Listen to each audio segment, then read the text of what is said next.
Magandang araw mga kagham. Kamusta? Welcome back to the channel. Ngayon ay tuturuan ko kayo ng another tutorial. We will focus on Lewis dot structure. Ano ba yung Lewis dot structure? So, ang Lewis dot structure, yan yung diagram na nagpapakita ng valence electron ng isang molecule. And paano sila nag-bond? So, itong structure na to ay gumagamit ng chemical symbol for atom, which represented by dots. So, kung makikita mo dito yung example na natin dito sa screen is an oxygen. So, it is represented by dots. So, kung single atom lang tayo or single element lang tayo, it is represented by these dots. Okay? Kung makikita niyo yung bilog na nasa paligid ng ating element. That is the Lewis dot structure in single element. Ipapakita dito ang representation ng electron through, from the name itself, dot. So, ibig sabihin, ang electron ay represented by a dot sa kanyang outermost. So, that is on the outermost shell. Okay? So, the outermost shell of the element. So, each element, meron silang specific groups. Okay? So, as you can see dito, sa ating picture, each element, they have a specific group. Okay? So, we have, dito mo makikita kung ano yung kanyang representation base sa kanyang grupo. So, we have group 1, group 2, and kung mapapansin mo, kung titignan mo talaga ang periodic table of elements, merong exemption sa Lewis dot structure. Ibig sabihin, hindi sila kasali dito sa structure na ito. Kaya exempted sila. Sana all. Now, that is hanggang group 8. Kasi sa Lewis dot structure, it follows the octet rule. Ibig sabihin, meron silang standard number of electrons. So, that is the octet rule. Ibig sabihin, kailangan ay 8 ang kanilang electrons sa outermost shell. Dapat masatisfy nila yung 8. So, for example, let's take a single element in our periodic table of elements. Kung titignan natin sa ating periodic table of elements, kung meron ka man dyang periodic table of elements or kung wala, tignan natin yung mag-a-appear sa screen. Anong atomic number ni oxygen? So, ang kanyang atomic number is number 8. So, number 8, si oxygen. Now, paano natin ipakita ang structure niya, itong single element na ito, in a Lewis dot structure? This is an oxygen. So, since sabi dito, a dot represents an electron. So, in here, kung mag-focus tayo sa valence shell, now, in the rule of the valence shell electron, the first circle, so, ibahin ko lang ang kulay para mas ma-observe natin. The first circle of this valence shell electron ay 2 ang ino-occupy na electron in the first shell. Now, since number 8 siya sa periodic table of elements, kailangan natin ng bilog-bilog na ito na maging 8 lahat.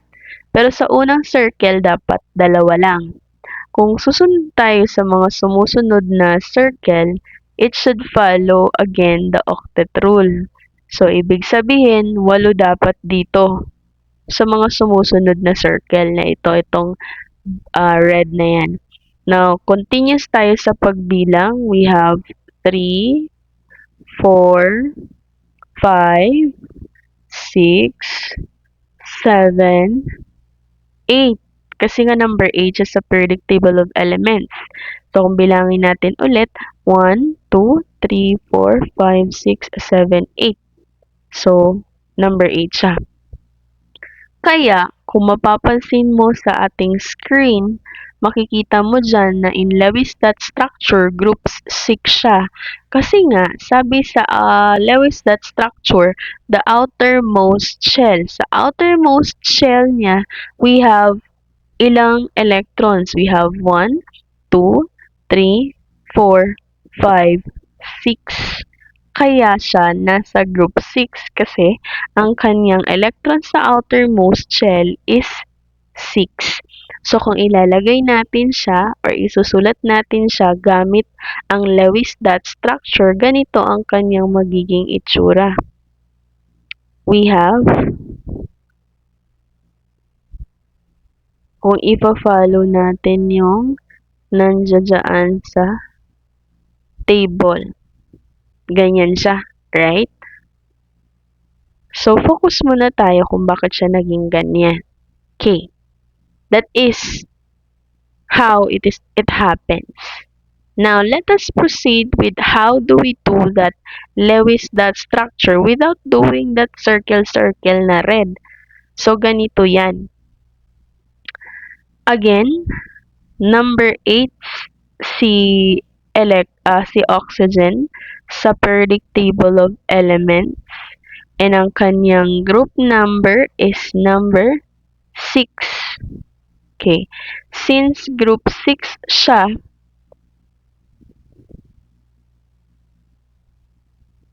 okay, since group 6 siya, ang kanyang outermost shell ay 6. Okay. So, kapag gagawin natin yung Lewis dot structure alone for this single element, ang rule daw is, kailangan mo munang ilagay yung 1 dot in each side kung magbibilang ka ng paglalagay nitong electron dot. Now, again, dapat up, dito sa right, down, and left. So, wala naman siyang arrangement talaga kung saan mauuna at mahuhuli. Walang rule na ganon. As long as mag-uumpisa ka muna sa isa. Magka-count ka muna ng isa-isa each side. So, since group 6 siya, we have 1, 2, 3, 4. Saka ka mag-partner. So, 5, 6. So, yan na ang kanyang presentation. Walang arrangement again kung saan ang magdadalawa dito ba sa left or right. Walang ganon na rule. Now, ganyan dapat. So, hindi lang talaga siya dapat lumagpas sa 3 ang each side. 2 lang talaga. Then, it should satisfy the octet rule. Dapat 8 siya. So, since this stable si oxygen, kailangan niya mag-bond with other elements. That is where we will do the bonding using the Lewis dot structure. Okay, let us proceed with our example. So, using the periodic table of elements that we have here on the screen, and we have here, let's do the example of Lewis dot structure for more than 2 atoms. So, ang pinakagamit na molecules that we have is the molecule of water. So, paano ang kanyang Lewis dot structure? Now, paano natin uumpisahan? Paano ang kanyang arrangement? No, ganun pa rin talaga. Side by side, up and down. So, ganun talaga ang arrangement. So, walang mauuna kung saan ba up or down. But then, in here, so, nauuna talaga yung iisang linya lang talaga, pa-horizontal. So, paano natin draw ang kanyang structure? Kailangan alam natin kung sino ang central atom. Paano natin madidetermine? So, usually, kapag walang number, siya ang central atom. Ibig sabihin, siya ang nasa gitna. So, isusulat natin si oxygen sa gitna. And, in each side, ilalagay natin si hydrogen. Okay. Ngayon, ilalagay natin ang kanilang electron dot. Naggagayahin ba natin 'tong nasa sa picture? Now, always remember, hindi palagi dala-dala mo ito. Dapat alam mo kung anong group number niya. So, gawin natin yung step by step doon sa ginawa natin kanina sa single atom. So, unahin natin si oxygen since group 6 siya. So, again, we have 1. Isa-isahin mo talaga in each side. 3, 4, 5, 6. Now, bakit ko nilagay sa ilalim? Sabi mo, kahit saan pwede, 'di ba? So, kahit saan pwede. Kaya ko lang siya nilagay sa ilalim kasi mamaya magbaband na sila dito in each side. So, kaya hindi ko lang muna siya nilagay dito. Pero kung gusto mo ilagay natin, pwede naman. Kung gusto mong pasunod na gano'n. Mamaya, maintindihan mo kung bakit ko siya nilalagay sa ilalim. Pwede mo din naman yang gawin. Okay? Now, ilalagay din natin ang dot kay hydrogen. Now, sabi, octet rule. So, there is an exemption. Si hydrogen at saka si helium. Since on the first shell of the element sa valence shell, dalawa lang talaga ang kailangan. Okay? So, may exemption tayo sa octet rule. Si hydrogen at saka si helium ang exempted. Sana all. Now, let us proceed with bonding. In Lewis dot structure, it creates a line.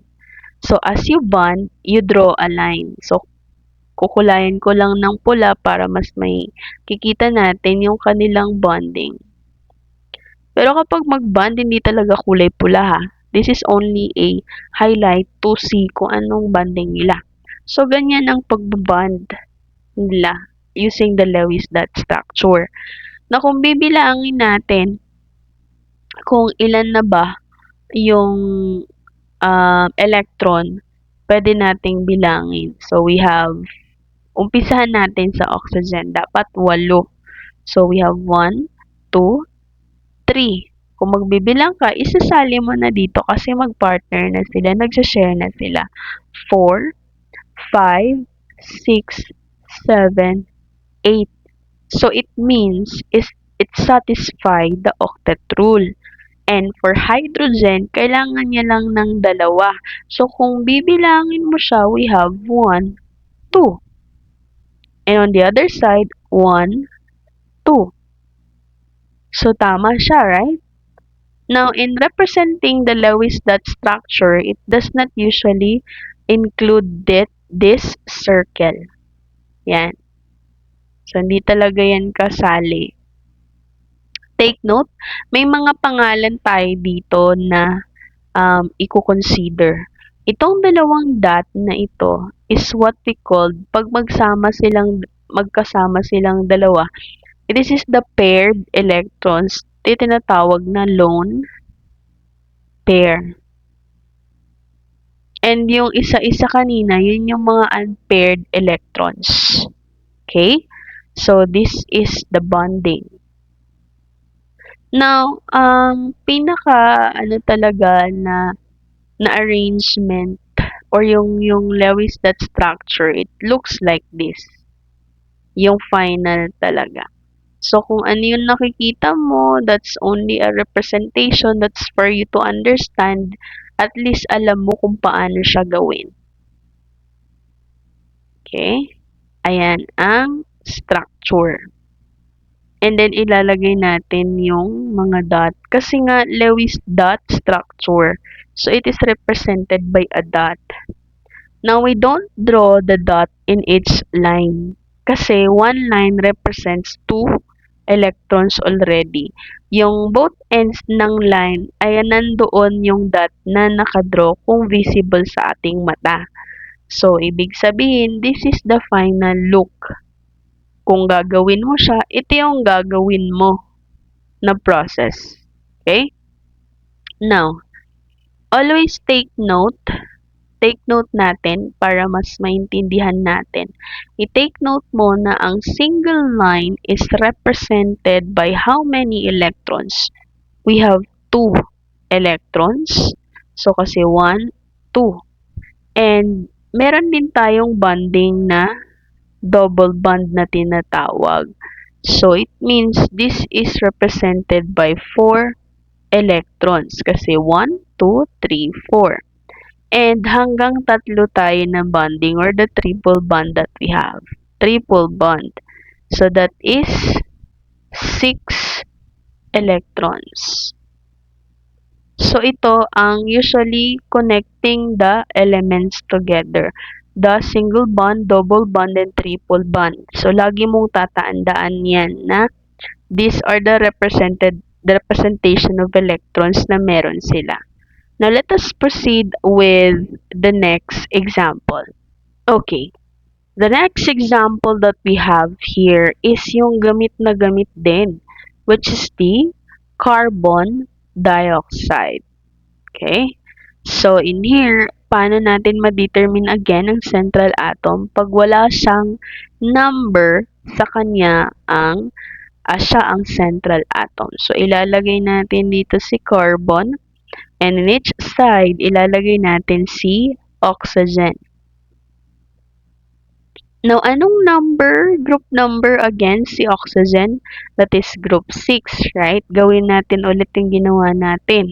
We have 1, 2, 3, 4, 5, 6. And here, 1, 2, 3, 4, 5, 6. Now, andito na naman ulit. Kasi nga, we need to separate yung mga hindi nakabond, yung unpair bond na electrons. Kailangan, isa lang sila doon next doon sa ibaband na atom. So, mirror natin siya sa kabila. So, dito natin siya ilalagay. Okay? So, itaas lang natin. Ayan. Now, again, in bonding, what group? Anong group C? Carbon. It's group 4. Okay? So, we have 1, 2, 3, 4. Now, in bonding, in Lewis dot structure, we draw a line connecting the electrons on the other element. Now, let us count the electrons if it's already 8. So, we have 1, 2, 3, 4, 5, 6, 7. Kulang pa siya ng isa. So, same on the other side. How about carbon? 1, 2, 3, 4, 5, 6. So, ilan pa ang kulang? So, we have 2 electrons na kulang dito kay carbon. Now, how do we do that? Anong gagawin natin to make it stable na kailangan 8 talaga siya? Anong napapansin ninyo sa ating dots? Yes, yung iba sa oxygen, merong isa na hindi naka-pair. Ibig sabihin, unpaired electrons siya. As well as doon sa carbon na merong dalawang unpaired electrons. So, ito yung pwede nating gamitin to bond this together. So, this one, pwede siya dito. This will be bonding here. And this one will be bond here. Okay? Kasi sila na lang yung unpaired electrons. So, kung ilalagay natin, isusulat natin siya. Burahin natin. Ibig sabihin, nalipat na natin sila doon sa arrow na pinakita ko kanina. So, we have this one and this one. So, it forms a double bond. Taas lang natin ng konti. Okay. Now, let's count. We have 1, 2, 3, 4, 5, 6, 7, 8. So, 8 na. So, kung i-mirror natin, 8 din. Now, we have in carbon 1, 2, 3, 4, 5, 6, 7, 8. So, it means it's already 8. And that's already the correct Lewis dot structure. So in other references, baka makikita ninyo na ang lone pair ay nasa up and down ng oxygen. Again, wala siyang arrangement kung saan mapupunta yung mga lone pairs. As long as you have as long as hindi lang siya lalagpas sa tatlo at nagamit na yung mga electrons na nagbond na doon sa ibang element. Now, another example. We have another example that is CCl4.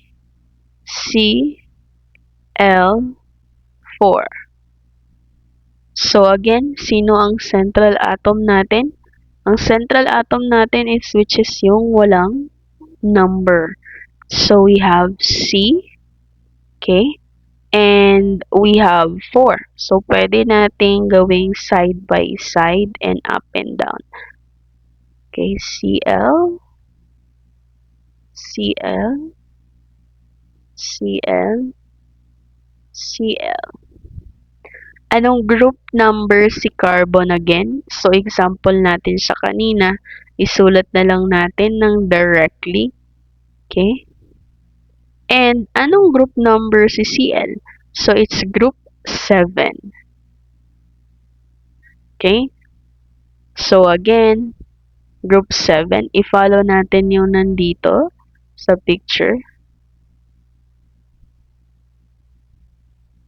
5, 6, 7. Ang ginawa ko, inisa ko na lang siya para doon sa bonding. Para madali na lang siyang i-bond. 3, 4, 5, 6, 7. 1, 2, 3, 4, 5, 6, 7. 1, 2, 3, 4, 5, 6, 7. Now we draw a line between the bonding electrons of the atoms. Okay?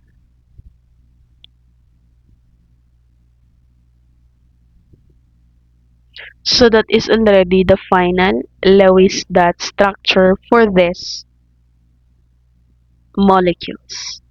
Bilangin natin. We have for chlorine, so kasi parehas lang naman sila dyan, bilangin natin. We have 1, 2, 3, 4, 5, 6, 7, 8. So tama. For carbon, 1, 2, 3, 4, 5, 6, 7, 8.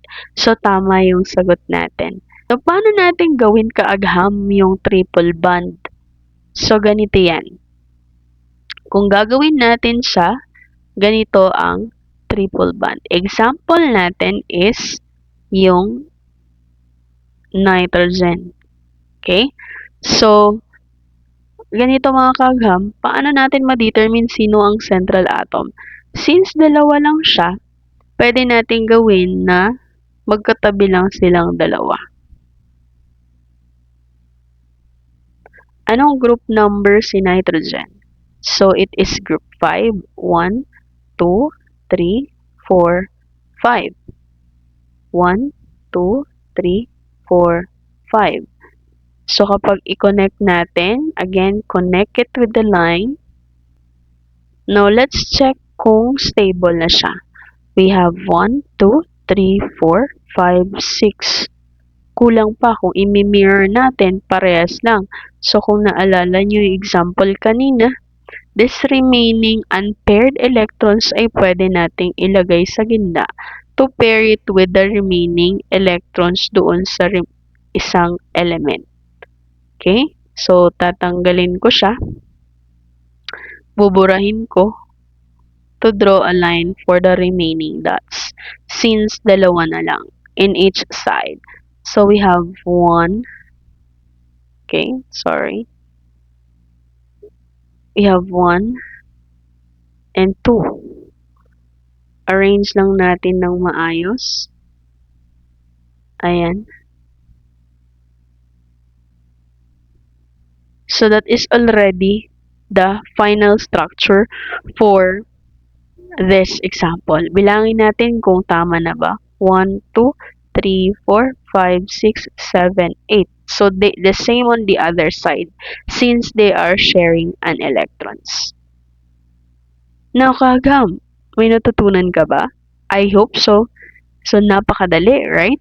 Now, you can try to answer this and post this video. Tignan mo kung masasagutan mo ba siya. Okay? Post mo lang ang video at i-check mo kung may natutunan ka ba sa ating tutorial. Now, here is the answer for that practice. I hope may natutunan ka mga kaagham. So, if you want this kind of tutorial, please subscribe. Hanggang sa muli mga kaagham. Paalam!